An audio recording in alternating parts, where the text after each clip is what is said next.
Hi, I'm Max Bergman. And I'm Donatien Rui. And this is The Eurofile, a podcast where we look at Europe through a Washington lens.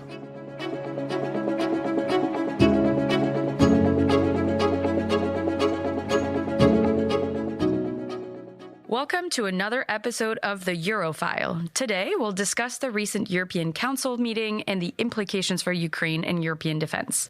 Then we'll briefly discuss some developments in Eastern Europe, including Slovakia's presidential election, the first round, and the latest turmoil in negotiations to form a new Bulgarian government.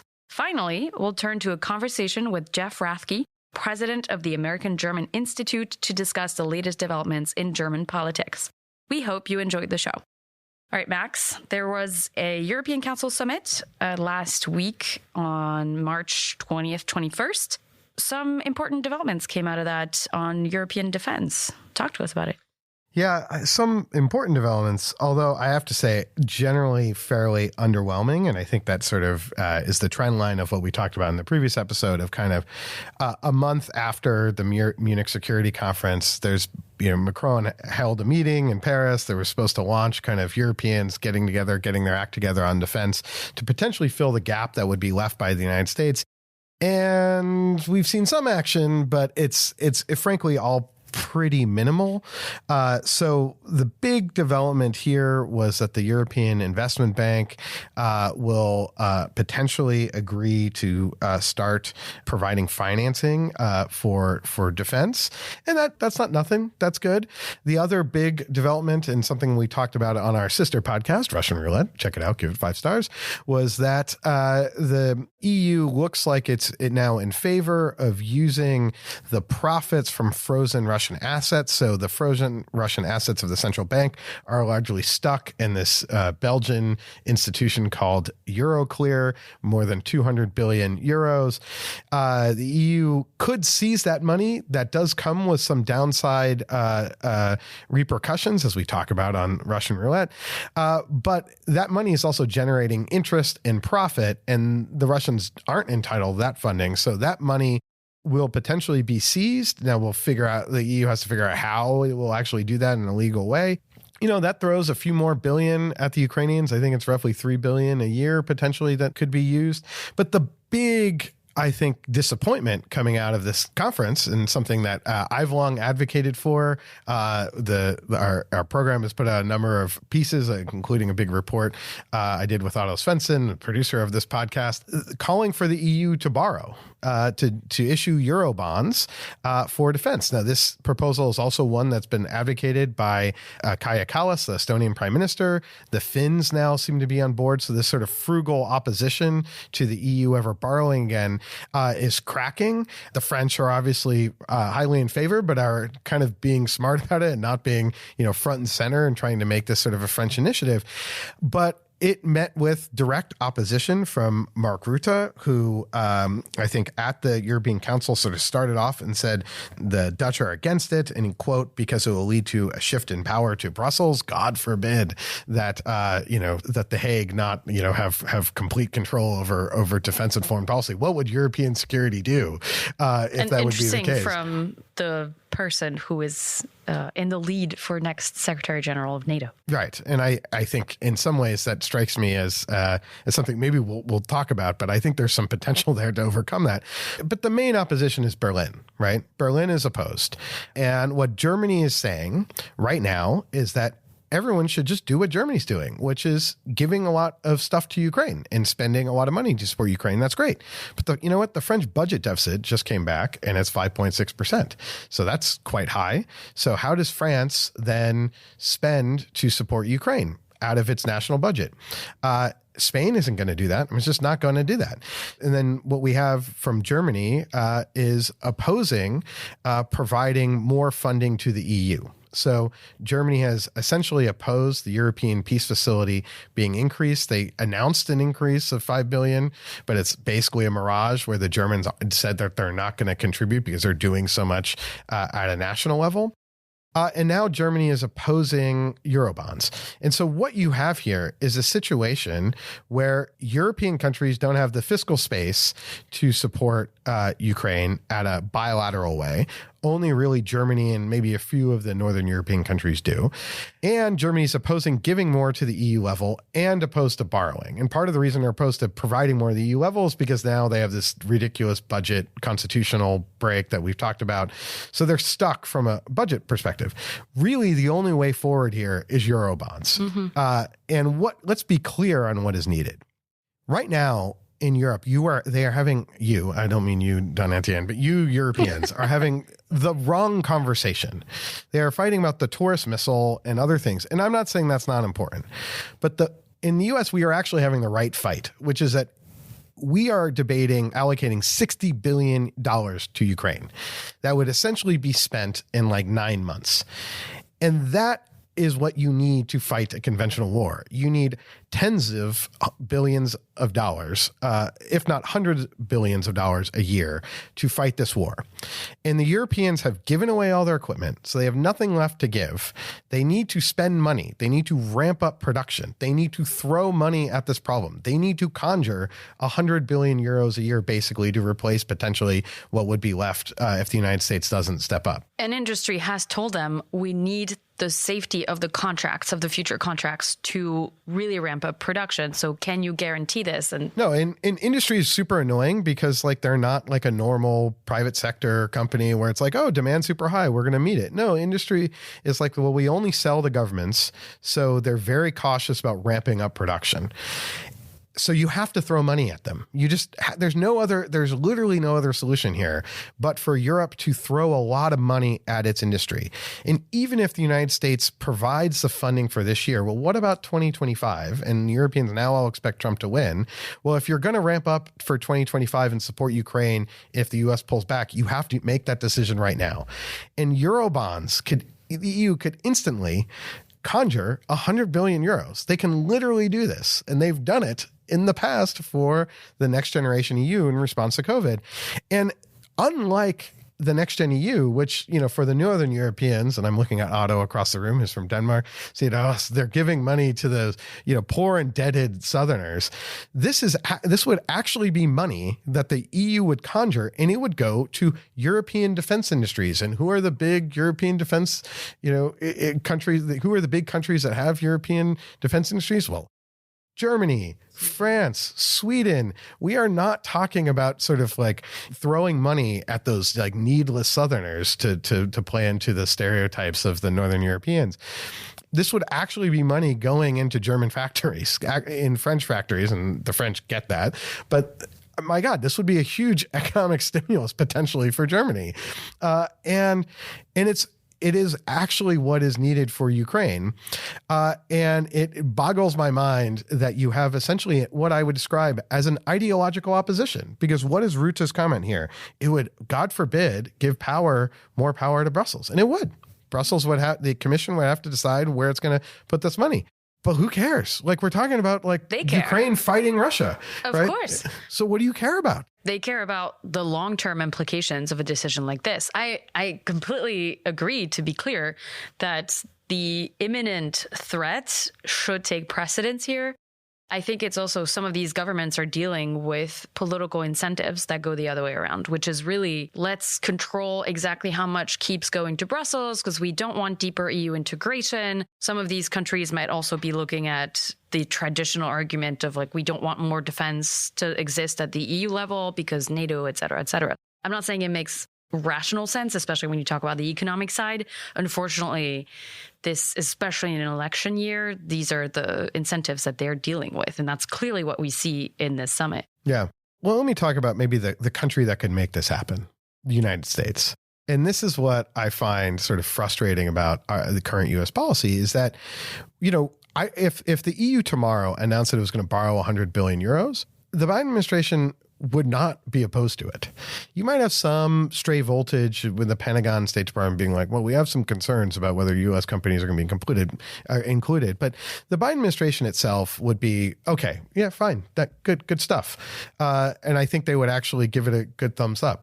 But it's not going to happen unless the Biden administration comes in and says, actively, you should do this. And German Chancellor Olaf Scholz was just in town. And they didn't do that. right? They had a meeting where the White House was patting them on the back, like, great job providing all this funding. And it's true. Germany is now doing a good job bilaterally. Their military is still a disaster. And so when they throw shade at the French, well, at least the French can deploy forces in 24 hours and are ready to fight tonight. Well, the German military can't even deploy a brigade to a Baltic state.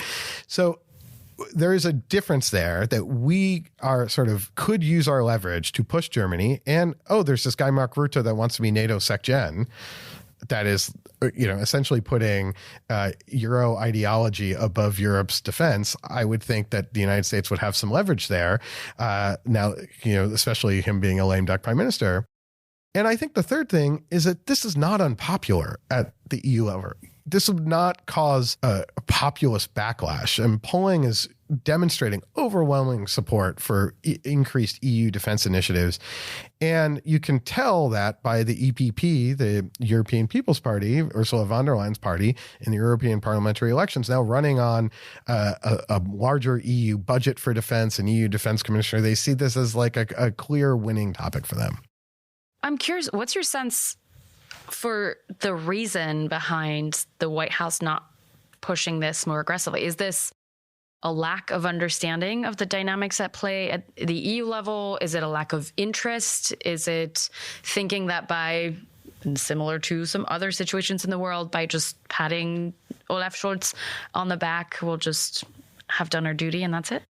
I just don't think we think very much about what happens at Brussels at the EU level, and are not thinking about how we can actually make a positive impact in these discussions, or an impact that benefits U.S. national security interests. If you think that it's in the U.S. national security interests for Europe, for the EU to conjure 100 billion euros to support Ukraine, which I think it is, regardless of whether that means U.S. companies could be included in that funding, then we should be encouraging it. And we have all this influence in Europe. I just think that it's the muscle memory has never been developed within the State Department of how to actually influence things at the EU level. And, there's a bit of a transition that's happened within the White House, staffing and other issues. So I just don't think it's front of mind on the agenda. We're so NATO focused that we miss these sort of opportunities to make a really positive engagement. I said that about when President Biden went to a European Council summit right after the invasion, and that he could really push things forward by calling on the EU to actually borrow and invest in defense. It might be a bandwidth issue too. Yeah. I mean, there's a lot going on, and to get, to get Jake Sullivan to understand how the U.S. could then impact this debate and whether the president should intervene. I mean, it's very hard work, and there's a lot going on, and, you really would have to make the case that there's a strategic intervention here. But look, I think the president got on the phone with Mark Rutte and was like, we think you should support this. I think that would make a huge difference. Let me also just say, and FT did some really good reporting on this, that the EU is looking at reinterpreting its legal interpretation of whether it can buy weapons or not. And this, to me, is like so stunningly obvious. This is your hobby horse. Yeah, this is my hobby. So I, almost 2 years ago, wrote a piece here at CSIS. We had a whole conversation about which article in the treaty refers to this. Yeah, And I would have been told constantly by very, EU officials very confidently, well, the EU is prohibited from buying weapons. And then I'd look at this Frontex border service that the EU has created, 10,000 strong, and they're flying drones and they have guns and they have like helicopters. I'm like, well, how can they buy stuff, but the EU can't buy things? And in the treaty, what it says in Article 41.2 of the Lisbon Treaty, it says that basically the European Union budget cannot find, quote, operations having military or defense implications. And as someone who spent a lot of my time when I was at the State Department reading through security assistance authorities of what we could and could not do, operations is a pretty clear term. So the EU cannot fund military operations. If you bought a tank, that tank is an inanimate object. It just sits there. If you were going to send it to war, then you have to allocate funding for that operation to use that tank, the fuel and other things like that. Buying a tank is not an operation. It's not a military operation. It's an object. So I don't see why the EU could not there's no legal reason I see why the EU could not simply borrow money and then buy stuff. And if it bought the stuff, it could then give that stuff either to member states, and then if it wanted to, have EU tanks fighting the Russians, okay, then we have to have like a whole new treaty setup of what the EU could do. I actually think the EU could even buy certain military equipment like tanker fleets and operate them, because it would operate those as, or maybe it transfers them to NATO, but it could operate them in peacetime and then NATO has them in wartime. I think there's all sorts of ways. There's this huge avenue here for the EU to actually do a lot when it comes to defense. I see your point. I could also see potential detractors arguing that operations can be broadly understood as any second or third move that would take that tank and then put it either through a member state who sends it then to a war theater. Would that count as operations? And I think I'm more on your side at this point, but I'm just saying I think that's an argument that could be made. Like, I didn't write the treaty, right? Like, they didn't need to include the word operations. They could say anything that fires something that could kill someone else, like anything that could be used for a defense or military defense, the EU is prohibited from buying. They could have explicitly said that. It explicitly does not say that. It says operations. So, I think you can have this incredibly large interpretation or narrow interpretation, whatever direction you want to go, that this prohibits the EU from, doing anything. But then, everything could be for defense. Roads, right? So, a road could be used for military purposes. So I think on that, and what the FT story said is the EU is going to look at basically getting its ducks in a row. So once this money comes through, that if this money ever comes available, that the EU could start allocating it. But maybe we should now, I think I've gone on enough. That's okay. I should also plug, I had a recent piece in Foreign Affairs that you can check out about the future of European defense and why it needs to become more Europeanized. And we can, there's a lot more there to discuss. But there was an election in Slovakia, not for the role that actually matters, but for one that I think sends a signal about where Slovakia is headed and what happened. We're going to do a brief tour of 3 different places in Central and Eastern Europe. But yes, in Slovakia, the first round of the presidential election happened. And surprisingly, Ivan Korčok, who's the former Slovak foreign minister under the previous government, which was more pro-European, pro-democracy in general, won the first round. It's a pretty narrow win, but still important. Now, that means he's going into a runoff with Peter Pellegrini, who is a close ally of the Prime Minister, Robert Fico, who is, you could say, a populist. He was in power for years before in Slovakia and was known to have slowly degraded some of the checks and balances of the democratic state, and is trying to do that again. So in addition to also making somewhat pro-Russian statements and anti-Ukraine statements, like he's been pretty reluctant around Ukraine aid. Now we're set up for a runoff in this election, and it's going to be very close. What's important is about 11% of the vote in the first round went to a pro-Russian candidate. Those votes are likely to go to Pellegrini because of the position of the current government. We just talked to a Slovak official who actually thinks Korčok could pull it off. And it'll be very tight, but it's possible for him to get there. What's important there is just in the pursuit of balance to have the president be a voice that is more pro-European, more pro-Ukraine.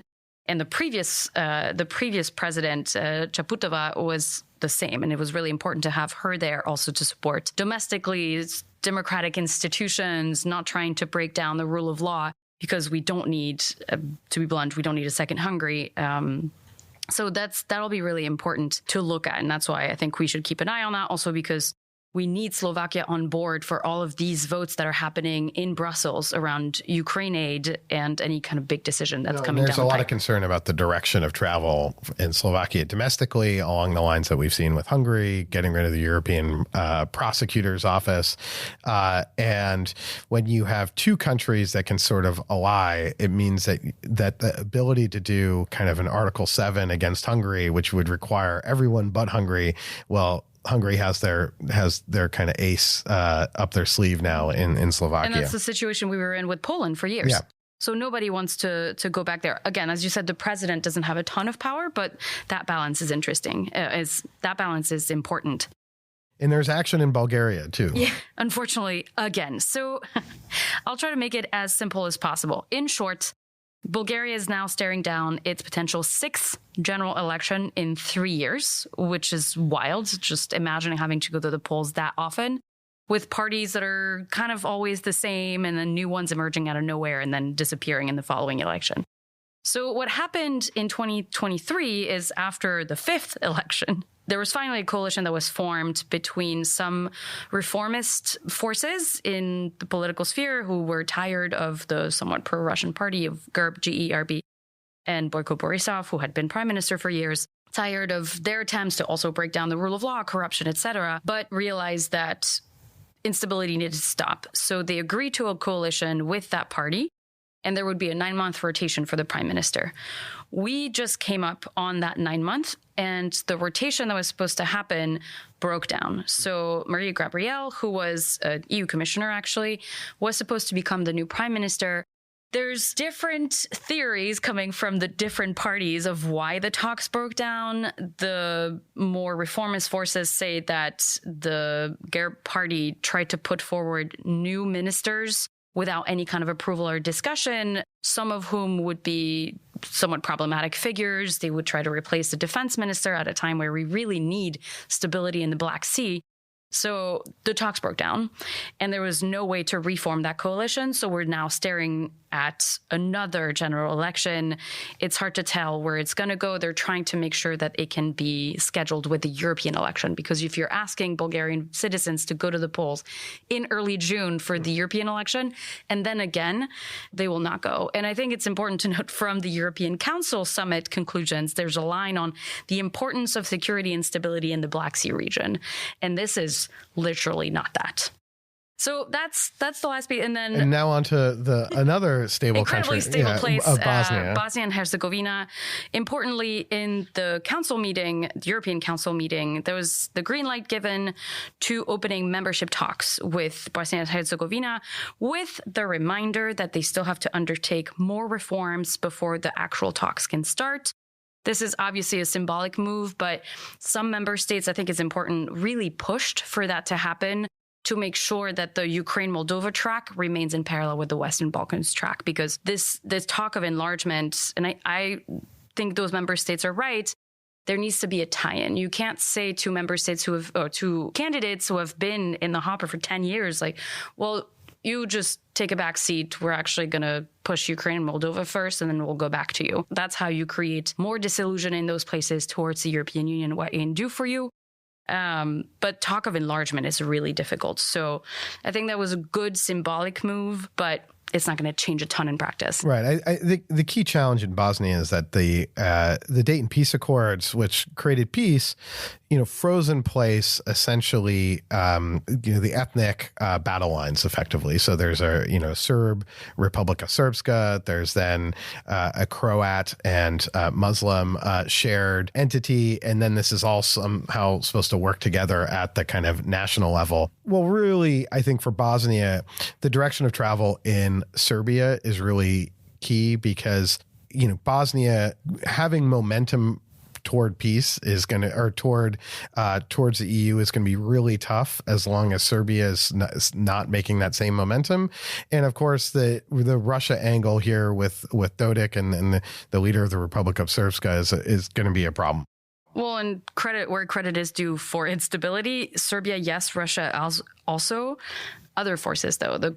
In Croatia, the HDC, which has its own version of the party in Bosnia and Herzegovina, is also pushing a very specific I don't want to say ethnic line, but a very specific line that is not necessarily collaborative in the institutions of Bosnia and Herzegovina.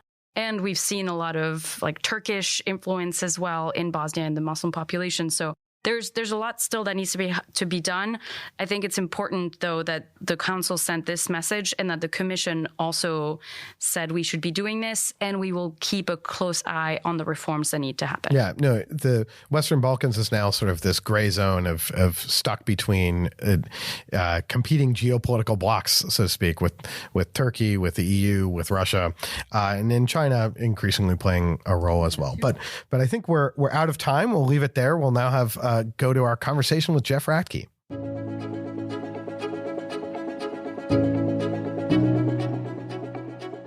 We are thrilled to be joined by Jeff Rathke, president of the American-German Institute, and perhaps more importantly, a former CSIS alum. Proud to be both. Yes.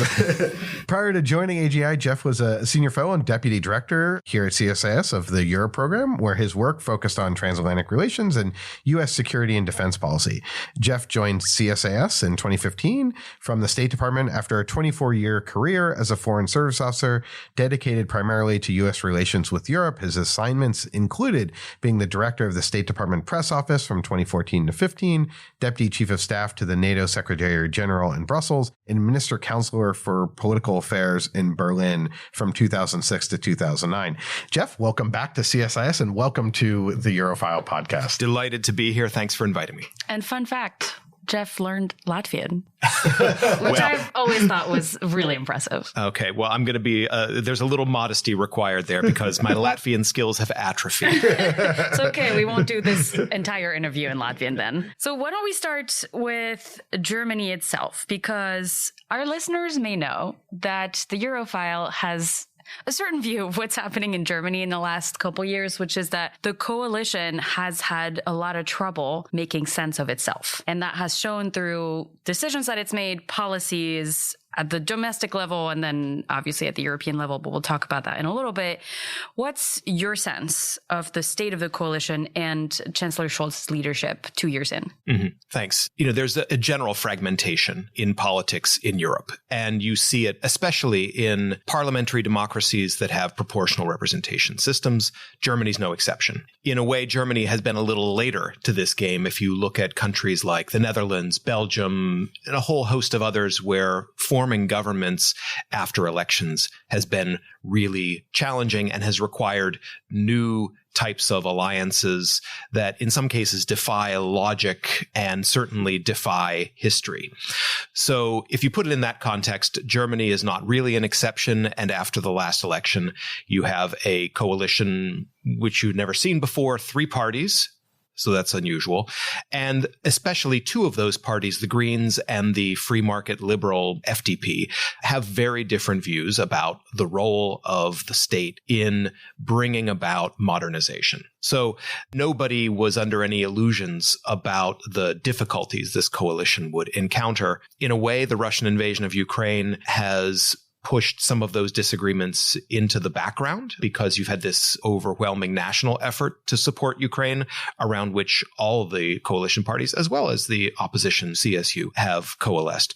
But now you see when the practical business of governing comes around, real difficulties, and they are exacerbated by some constitutional restrictions. We may talk more about the so-called debt brake and the limits that puts, but more fundamentally, you have differing visions from the liberal FDP and the Greens and the SPD about how much government should be spending, what it should be spending it on, what kinds of incentives they should be setting. So there have been lots of bumps in the road. I still remain of the view that based on all the indications I'm aware of, this coalition is going to muddle through until the end of its legislative term, which is the autumn of next year.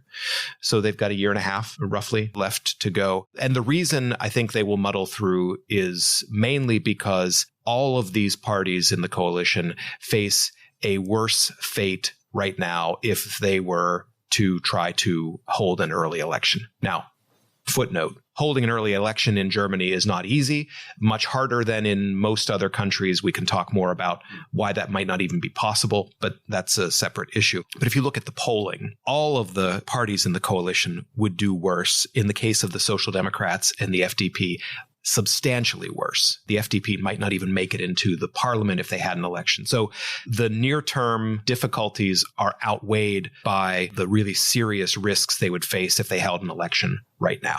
And then that brings me to the last point you raised, which is Chancellor Scholz's leadership. And I think what we see now especially is Olaf Scholz starting to position himself for re-election. And, he was elected in 2021, or the Social Democrats finished first in that election, mainly because Scholz was the least bad option. Again, we can talk more about that, but, he was not a front runner until the very end. And so the thing he has to do now is find a way to emphasize the positive aspects of his leadership and to unite enough voters behind him that they finish first again. And I think part of the way you see him doing that is a new dichotomy in German policy, especially with respect to Ukraine, which is, on the one hand, taking credit for Germany's significant contributions to Ukraine, but at the same time drawing sort of lines to say Germany will not become a party to the conflict. And not only that Germany will stop short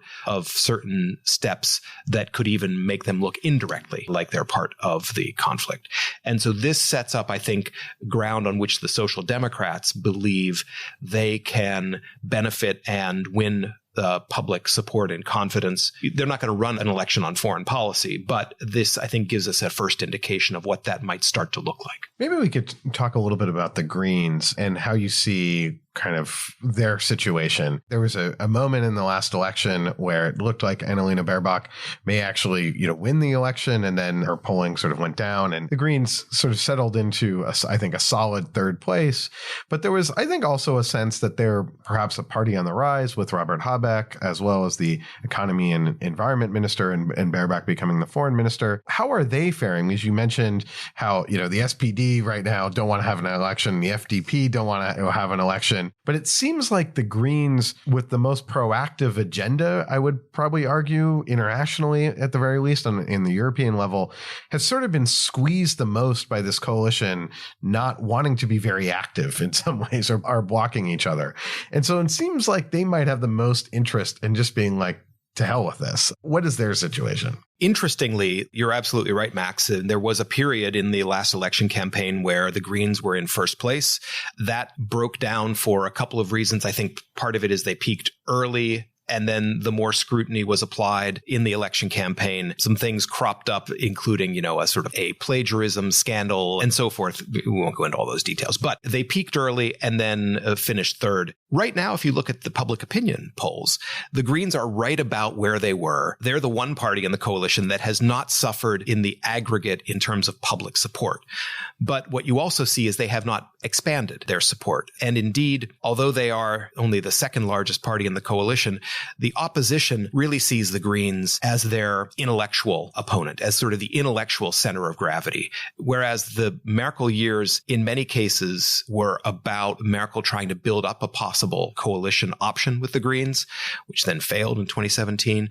Now you see the CDU and the CSU walking back from that. So that leaves uncertain what the coalition options for the Greens might be after the next election, if it's not going to be a continuation of this coalition. Right. And that's sort of the Greens being at the sort of tip of the spear when it comes to climate policies and the green transition, and that resulting in a bit of a backlash now across Europe. But maybe then we could talk a little bit about the CDU, CSU, and also the AfD, because it seems, the way I sort of saw it is that at least in the early years of the coalition, I think you could say this is probably changing now, is that they're in some ways the four major traditional parties in Germany. So if you get rid of the AfD, we're all incumbent parties to some extent. It's sort of hard for the CDU to really run against the coalition when, they were responsible for governing for the last 16 years. And you can look at the kind of Merkel era in a very positive light, but you could also say, look, Nord Stream 2, low defense spending, getting rid of nuclear. Sure, that was a green idea, but the CDU ultimately implements it. Engagement, economic attachment to China, and all these pillars were sort of collapsing. So where do we find the kind of CDU, and how are they dealing with the kind of challenge that we're seeing across Europe in a center-right party seeing a far-right party emerge, and how are they kind of thinking about this dynamic? So first of all, if you look at public opinion surveys, the CDU is far and away in first place right now. They have around 30% support, which would put them at least 10 points ahead of the second place finisher, which in this case would be the extreme right AfD. So on the one hand, they are profiting from the difficulties that the coalition has been facing. And in particular, Germany's in an economic downturn right now. And so that allows, the opposition the opportunity to highlight that and to say that they would, do a better job. I mean, the first thing that's important is that the leader of the CDU and of the caucus in the Bundestag, which includes the Bavarian CSU, is Friedrich Merz, who was, kind of famously the rival to Merkel for many years. So the fact that one of Merkel's strongest internal opponents is now the party leader provides a certain kind of a break with the past and allows him, at least personally, to argue that he would follow a different course and to, not take too much responsibility for Merkel's governing record. The other thing that he has done fairly successfully is to unite his party behind him, because they were not terribly united at the end of Merkel's time in office. And so he has successfully carried that out. Now his challenge is to present a program for governing that is persuasive and can, elevate them. I think they probably need at least to get 30%, if not more,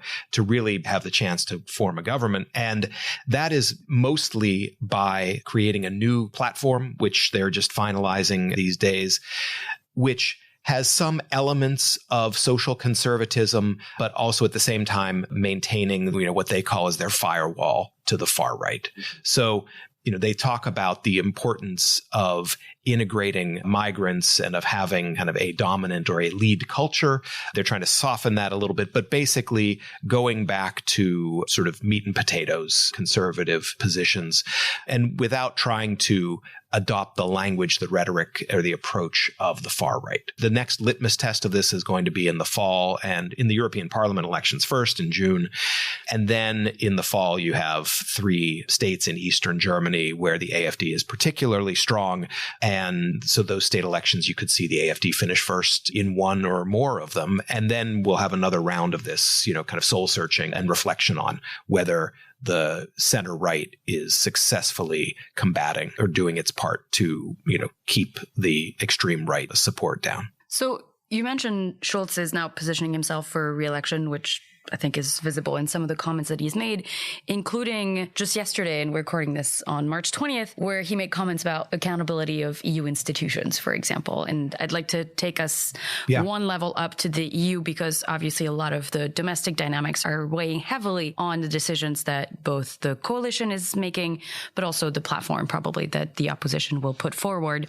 What's your sense of the role Germany has played under this coalition and under Chancellor Scholz in Brussels on the European level? Because we've seen a range of things. So there's obviously a lot of support that's been given to Ukraine. I listened to your really great interview with Ambassador Michaelis, and his view is clear that Germany has been an incredibly important actor. It sounds to me, from what he says, second to the US in terms of providing support to Ukraine. But at the same time, we've seen a lot of reluctance on other files, you would say, at the EU level on more joint spending to actually increase defense capabilities at the European level, and a lot of other dynamics around the Stability and Growth Pact. So how do you assess Germany's role on that stage?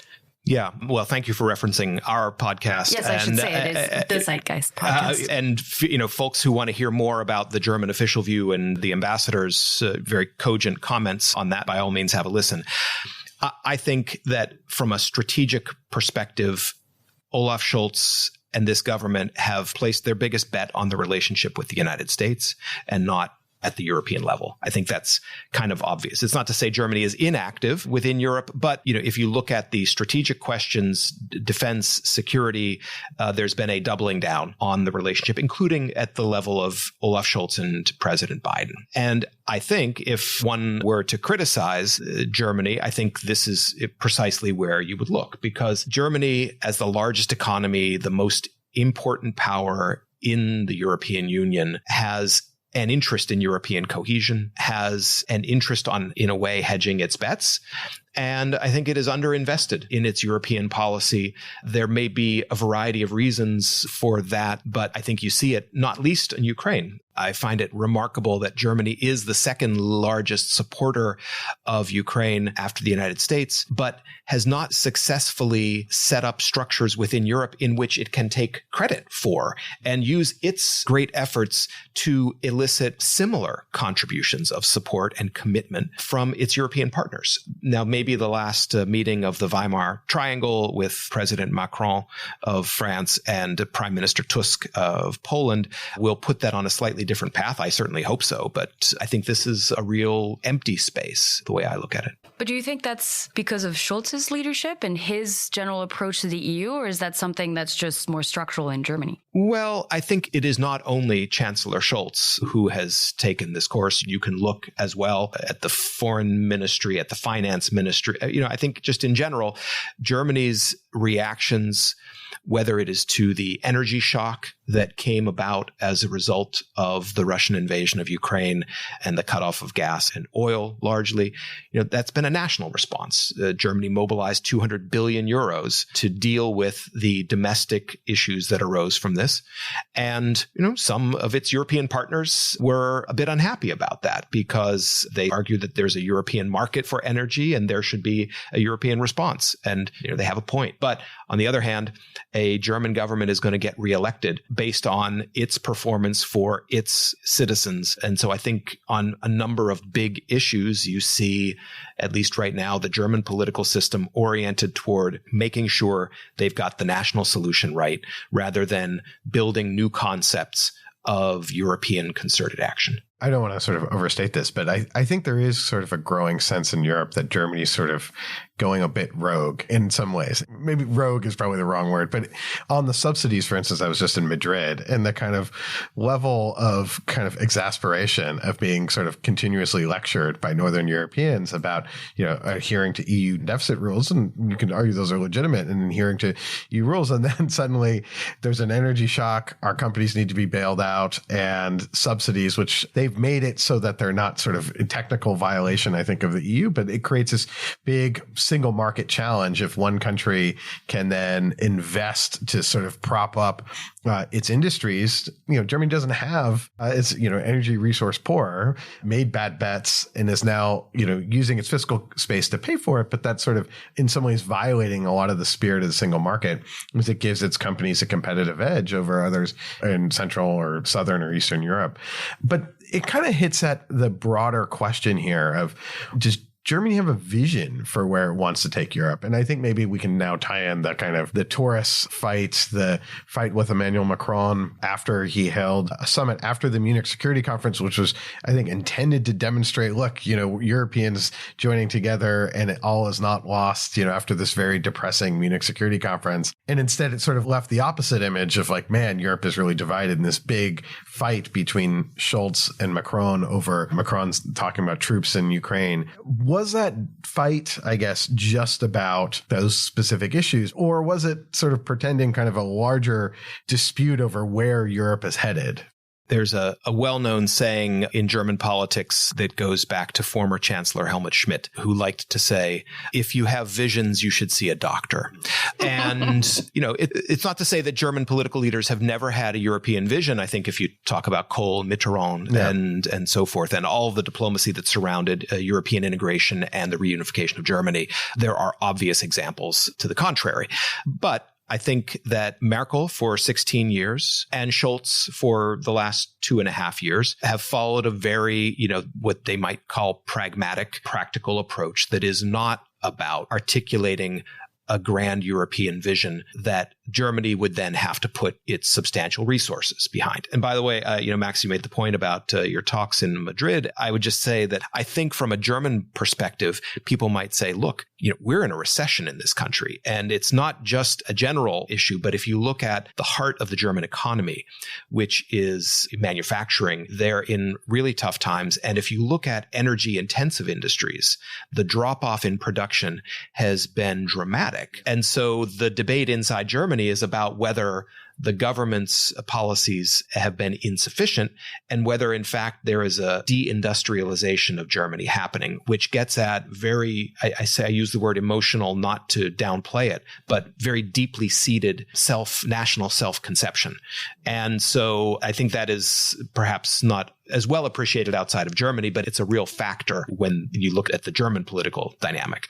I may have only partially responded to your question, but I think when we look then at questions like support in Europe for Ukraine, in particular the military side and the disagreements with French President Macron, the German experience in security and defense policy, and especially its status as a frontline state during the Cold War, also come into that. So it's not just about European vision. It's also about the fact that Germany is not a nuclear weapons state, is dependent on the United States especially, and to a lesser degree on France and Britain when it comes to nuclear deterrence. And so there's also an inherent caution in German security policy that leads to some of these disconnects that you've described. I think there would perhaps be a bit more sympathy if Germany was then leading on a few other areas when it came to, at the EU level. And this maybe gets to the economic question of maybe we could talk just for a few minutes, running out of time, about the German economy and the constitutional decision around the debt brake, which then has limited German spending even more. What's the kind of current discussion there?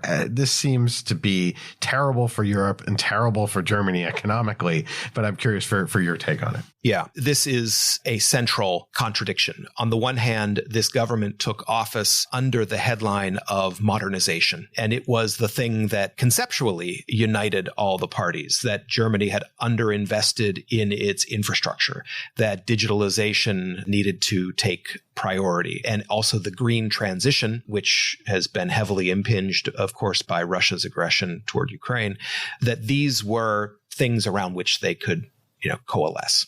It's turned out to be a lot harder than that, and especially because the fiscal space in Germany is limited by the constitutional limit on new borrowing. There are some in the Social Democratic Party and in the Green Party who might like to change that. I think if you talk to people in a quiet, sober mood, you might even find people in other parties who recognize that. But politically, I think that's going nowhere. I don't see any circumstances under which this government, the way it's constituted, will change the debt brake between now and the next election. So then it becomes a question of whether you have, does anybody want to campaign on that as an issue? It's not exactly a third rail issue, but it's close to one in German politics, because the accusation of fiscal imprudence in a demographically aging country that has real concerns about keeping its pension system solvent for the sorts of people who hope to enjoy a pension and who vote in high numbers,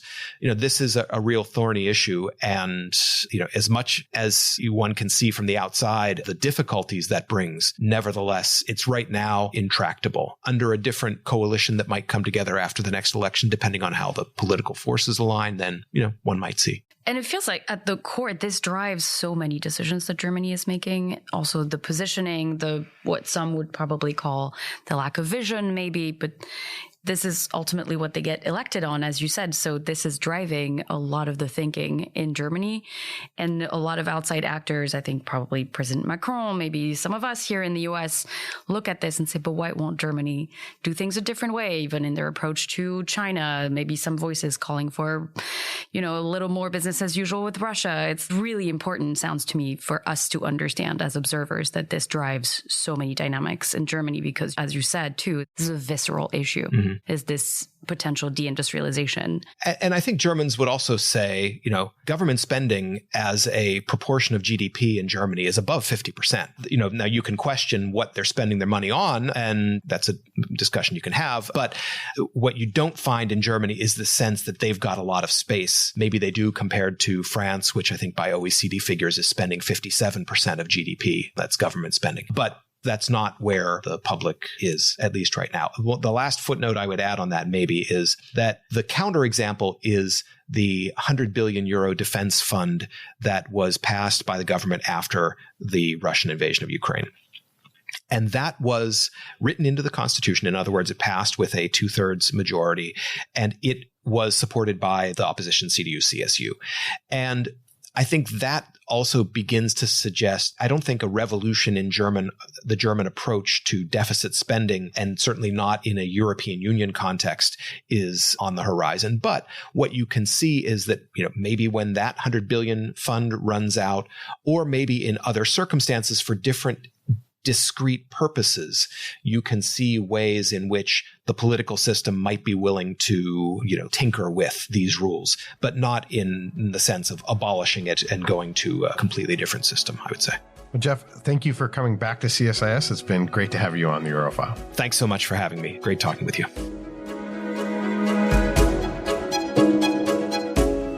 That's it for today's episode. As always, if you enjoyed the show, please subscribe and leave us a review wherever you get your podcasts. You may also be interested in our sister podcast, Russian Roulette, which covers the latest on Vladimir Putin's Russia and the ongoing war in Ukraine.